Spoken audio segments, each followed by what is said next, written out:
falonchi doktorga bordim, umuman mani tuzatolmadi. Mana bunisini umuman nafi tegmadi. Manaman deganiga ham borganman, mani tuzatolmagan. Degan gap mani bemorlarim orasida juda ham ko'p bo'ladi. Va mani bemorlarim doktor almashtirish deydi-ku, mana shu narsani juda ham ko'p qilishadi. Ya'ni bitta doktorga bordi, foyda qilmadi, darrov ikkinchisiga borishadi.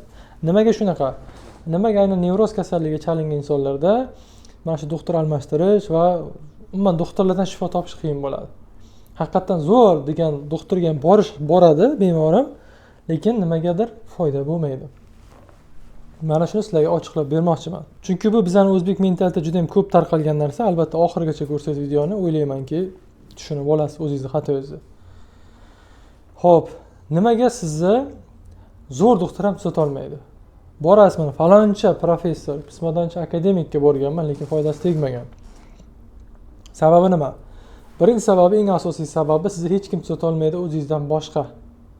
Hattoki menga bemorlar rahmat aytishadi, doktor mana sog'aydik, yaxshi deyishadi, lekin bunday o'ylab qarasak, ularga ham aytaman, men sizni tuzatganim yo'q deyman. Chunki tuzalish uchun men sizga faqat maslahat berdim, xatoingizni anglatdim. O'zingiz bajardingiz. Yozing degan joyimni yozdingiz. Mana kursda ko'pincha 10 kunlik kursda yozing deganimni yozdingiz, qiling deganimni mana shu qildingiz, bajardim deganingizni bajardingiz. Bu o'zingizning mehnatlaringiz samarasi deyman. Haqiqatan shunaqa, chunki man tomonlama bemorga yordam bo'ladigan narsa bu unga to'g'ri dori tanlab berish. Ya'ni dorisini men to'g'ri tanlab bersam va bemorda dorini yaxshi ko'tarsa bemorlar, bu man tomonlama qilingan eng katta yordam. Ya'ni bemorda o'ziga bog'liq bo'lmagan. Chunki men aytgan dorini ichadi, yaxshi bo'ladi. Ikkinchi man tomonlama bo'ladigan yordam bu bemorga xatosini ko'rsatish. Qayerda nima xatoga yo'l qo'ydi?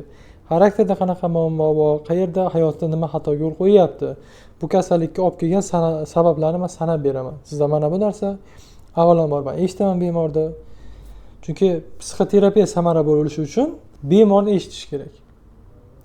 Mani bemorlar shunaqangi to'lib ketgan bo'ladiki, bo'shatgisi keladi. O'zini dardini hech kim tushunmagan uchun, atrofdagilar uni ahmoq qilgani uchun, yolg'on kasal saniki, bahona qilyapsan, bahona kasal saniki degandan to'yib ketgan bo'ladi. Uni dardini eshitayotgan odamni xohlaydi, shu uchun eshitish kerak. Eshitganda aniq bo'ladi, unda nima muammo bo'layotgani. Va shunga qarab, shifokor bemorga xatosini sekin suhbat davomida tushuntirib beradi. Mana shu psixoterapiya degani. Birovlar o'ylaydi, miyasiga bir narsa qo'yilar ekan, bir narsa qilib tashlar ekan. Yo'q, xatosini ko'rsatib beramiz. Mana shu xatoni bemor anglab yetgandan so'ng, mana bu yerda men bunaqa xato qilaman deb anglab yetgandan so'ng tuzalishda o'zini harakatini boshlaydi va mana shundan so'ng tuzaladi. Ya'ni insonni o'zi tuzaladi, biz faqat yo'naltiramiz. Mana shu asosiy narsa. Shuni esdan chiqarmanglar. Meni qabulimga kelganda ham olamshumul bir qandaydir Amerika ochilmaydi. Xatolaringiz anglatiladi, qayerda nima qilyapsiz. Chunki boshqa mutaxassislarga borsangiz, sizni shikoyatingizni eshitadi, 2 minut dorini yozib beradi. Ayrim vrachlar bor, siz gapiravering deydi, yozib ketaveradi dorini. Nimaga? Chunki tajribasi oshib ketgan bunaqa bemorlarni eshitaverib, taqir dorini yozib tashlaydi. Lekin uni bemor noto'g'ri tushunadi. Meni tushunmayapti deb o'ylaydi. Bemor eshitilishni xohlaydi, vrachlar eshitmaydi. Eshitish uchun sabr kerak. Sabr. Chunki oson emas dardi og'ir insonni eshitish. Mana bu yerdan bir ikkita bemorlar o'tirgan, onlayn gaplashayotganlarni bir ikkitasi ko'rib, barakalla doktor deb o'rgan. O'zini shikoyatini eshitganman, keyin bir ikkita onlayn ham ko'rganda, doktor joningizga balli degan. Nimaga? Chunki maqtanish emas, oson emas. Haqiqatan birovda og'ir dardi.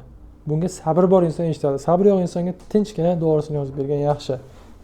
Misol uchun menga ham to'g'risida mana bu soatlab 1 soat dardni eshitgandan ko'ra 10 minutda dorisini yozib berganim yaxshiroq. Charchamayman. Menga natija kerak. Natija, bemor natijasi bo'lishi uchun unga tushuntirish kerak. Shuning uchun unga ko'proq vaqt, to'g'ri 1 soat degan bilan 1 soatga bormaydi. Tushungan odamlar bilan ishlash oson. Tafakkuri keng odam bilan men 15 minut, 20 minutda bemalol shu nima desam, konsultatsiya o'tkazib olaman. Yetadi. Chunki tushunadi. Tushunmagan odam bilan qiyin. Qaytaraverasiz, u tushunmaydi, qaytaraverasiz. O'zingiz ham asabingiz ketadi. Mana shu tomoni. Demak, birinchi nima? Bemorlarim birov meni tuzatadi deb o'ylashi. O'zingiz tuzatadi. O'zingiz tuzalasiz, sizni birov tuzatmaydi.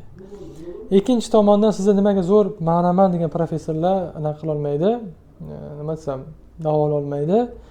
Bu yerga aytganimdek, ular charchab ketgan, bemor ko'raverib. To'g'ri, joniga tekkan. Nechta bemor ko'rgan, mana bu yerga kelgan. Shuning uchun sizni tinglamaydi ular. Tinglamaydi, shuni hisobiga doringizni yozib beradi tinchgina. Men aytgandek, boyagi meni bemorim eshitish kerak. Chunki ayrim bemorlar eshitishda o'zi yetadi. Uni dardini eshitadigan odam yo'q. Bo'lgan menda bir ikkita bemorlar shunaqalar. Eshitasiz, xayriya, shunday yengil bo'ladi. Shunday sizga dardini tashlaydi, bo'ldi, o'zi qushdek uchib yengil bo'lib ketadi. Unaqalar ham bor. Demoqchi bo'lganim, siz tuzalmayapsizmi? Muammo o'zingizda. Shifokor sizga faqat dori tomonlama, to'g'ri dori tomonlama, ya'ni ya'ni dorini to'g'ri tanlash orqali sizga yordam bera oladi. Boshqacha sizga hech qanaqasi yordam bera olmaydi. Sizni o'zingiz qutqarasiz o'zingizni. O'zingiz jardam chiqasiz. Mana buni tagida turibdi. Shifokorning vazifasi buni anglatish. Anglab xatoingizni bilish. Bilmasdan domlaga, folbinga, sehrgarga, nima jinchiqararga borib yurib, o'zingiz xarob qilasiz. Nevrozdan tuzalish uchun odam mas'uliyatni yelkasiga olish kerak. Ha, men nevrozmanmi? Hamma mas'uliyatni o'zim bo'ynimga olaman. Men nevrozman. Men shunaqa ruhiy xastaman deb mas'uliyatni bo'yniga olib, u yoqqa bu yoqqa chopmasdan o'zini ustida ishlash kerak. Mana shunda hammasi yaxshi bo'ladi. Qanaqa ishlashni esa albatta psixoterapevt o'rgatadi. Shuning uchun sizda nevroz, depressiya, xavotir, vahima bormi? Albatta psixoterapevtga boring. Chunki nevropatologlar ko'pincha dori yozib o'rganib qo'ygan. Psixoterapevt eshitadi. Psixoterapevtdan har xil bor. Eshitadiganiga, sizga psixoterapiya o'tkazadiganiga boring. Faqat dori bilan bitmaydi. Sizni eshitib, shu kamchiligingizni anglatib berish kerak va siz uni albatta siz aytganini qilishingiz kerak. Ana o'shanda hammasi yaxshi bo'ladi. Bu arzimagan kasallik, to'g'risi. Bu bir olamshumul, bir dahshatli narsa emas. Odam mana bu tushunsa, arzimagan narsa. Mana bu faqat anglab yetish kerak. Mana shuni anglab yetishiga yo'naltira oladigan, to'g'ri gapira oladigan, to'g'ri informatsiya bera oladigan ish bu psixoterapevtik. Ya'ni psixoterapevt shu narsani qilib bera olishi kerak. Mana shunaqa qobiliyati bo'lsa, yo'naltirish, uqtirish, ko'rsatma bera olish, ko'nikmasiga ega bo'lsa, mutaxassis bemalol nevrozdan davolasa bo'ladi, lekin bemorni o'zi ham albatta harakat qilish kerak. Shuning uchun siz birovdan, doktordan kutmangda, o'zingiz harakat qiling. Mana shunda hammasi yaxshi bo'ladi. Hammaga rahmat, sog', salomat bo'linglar.